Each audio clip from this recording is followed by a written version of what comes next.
বিশাল আকার আসমানকে কুটিবিহীন ছাদ বানাই রাখতে পারে। সুবহানাল্লাহ। তোর রব তো এমন রব, যে রবকে এই পৃথিবী মাটি পানির উপরে বাসায় রাখতে পারে।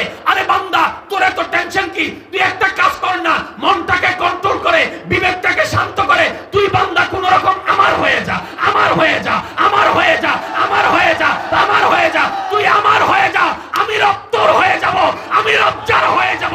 কুল কায়নাত তার কদমের মধ্যে চলে আসবে।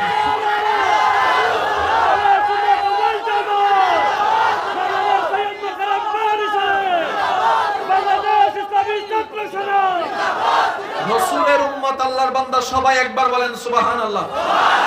গর্জনটা এমন ভাবে দেন আল্লাহর নামের প্রশংসার যেন শয়তানের গালে জোতার বাড়ি পড়ে, এমন ভাবে একটু গর্জন দিয়ে বলেন সুবহানাল্লাহ।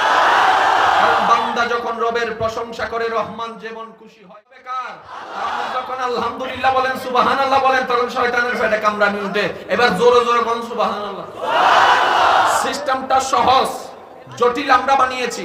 যুবক ভাইরা প্লিজ, ভাইয়া প্লিজ একটু, ওই আমার একটু বদ অভ্যাস আছে, আওয়াজ আসলে একটু মনোযোগ নড়ে যায়। এবার বলেন, সফল হতে চান না ব্যর্থ হতে চান? একবার মরে গেলে আর আসার কোনো সুযোগ নাই। চান্স কয়টা?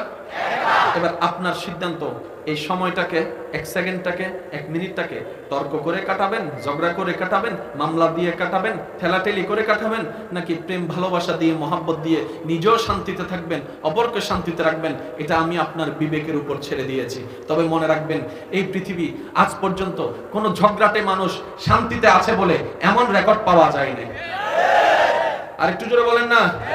চার দোকানে বসে চায়ের মুখে চুমুক দিয়ে দিয়ে মানুষের নামে বদনামকারী শান্তিতে আছে, আমরা এমন রেকর্ড কোথাও দেখতে পাইনি। অন্যকে কষ্ট দিয়ে কেউ শান্তিতে আছে, এমন রেকর্ড দেখতে পাইনি। এবার আমার যুবক ভাই বলবে, না ভাই আপনার কথা একটু মিসিং আছে। আমি বললাম কি, কই হেতি আমারে সেকা মাইরা তো বালাই আছে। সেকা মাইরা আমি বললাম, ভাই তুমি আমার কথাটাই বুঝো নাই। হারাম কাজে সেকা মারছে মানে সে তোমার উপকার করছে। আর একটু জোরে বলা না রে ভাই। মদ খাইলে আমার জীবন শেষ, কেউ যদি আমার থেকে মদটা কাইটা নিয়ে যায়, সে আসলে আমার লস করে না, উপকার করছে। যে সেকা দিছে বিয়ের আগে হারাম সম্পর্কে, তারে ধন্যবাদ দাও। অবন তোরে ধন্যবাদ, অবাই তোরে ধন্যবাদ। তুই আমাকে একদিন হলো আল্লাহর অপছন্দীয় হারাম কাজ থেকে তুই আমাকে বিরত রাখার সুযোগ করে দিয়েছিস, সেজন্য তোরে ধন্যবাদ। কি বলে সেকা খাইয়া দেখা হইয়া। এবার বলেন, আপনি যদি এটা খান আপনার টানা শেষ হবে, যার জন্য খাবেন তার কোনো লস হবে। এবার আসলে আমি কেন